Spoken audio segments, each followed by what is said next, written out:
It was during the festive season, Easter holiday. Familia yetu, our cousins, walikuwa na mkutano kule Mombasa kama familia ya nyumba moja, nyumba ya masharia. Wakaagana na wakaelewana, wakatravel na wakaenda wakameet.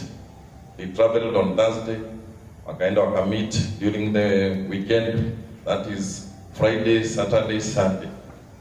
On Monday, walichukua gari, wakaanza kurudi. Kuna wengine walikuwa na magari zao personal na wakaanza kurudi. Na wenye hawakuwa na magari, wakashikana, wakachukua gari moja ilikuwa ya kulipia, magari ya matatu 18 seater, na wakaanza kurudi kutoka Mombasa. Lakini kama saa 2 saa 3 usiku pale wakipanda milima za Salama, they were almost reaching Nairobi, wakapatwa na janga la ajali na lori ilikuwa ina overtake vibaya, iliwakuta pande yao na ikawagonga ile gari ya 18 seater. Hapo on our side tulipoteza watu 6 hapo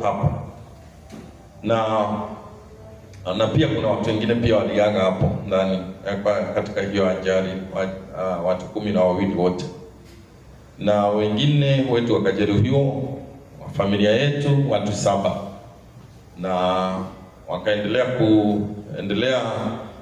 kutibiwa kwa mahospitali tofauti. Wengine wanaendelea kutoka mahospitali, lakini unfortunately on Thursday tulirudi tena mtoto mmoja. Sasa wale 6 wakakuwa watu 7.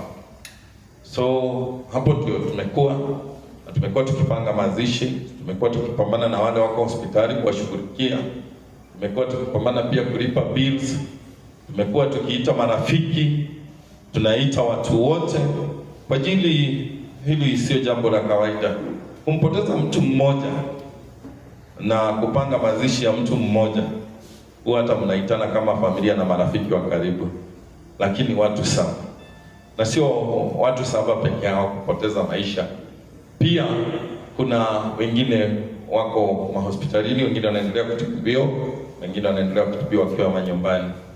Kuna familia moja katika hizo familia ama katika my cousins alipoteza bibi na watoto 3 na amebakia yeye peke yake. Sasa hizi anaendelea kutibiwa, alivunjika miguu, amebakia yeye peke yake.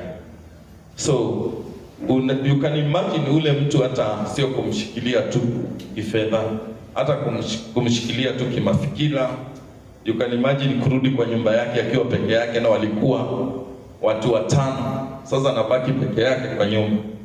Hizo ndio vitu zenye tunapitia, lakini tunamuomba Mungu pia kwa maombi yenu atusikie tu, aweze tu kututoa katika hili shimo la giza kubwa, na tunaamini atatutoa. Pia kuna mwingine kwa hao makazi zangu amepoteza mtoto, mwingine watoto hivyo, napata nyumba imepigwa pigo kubwa, lakini tunaamini Mungu atatusikia na tutatoka kwa hili giza.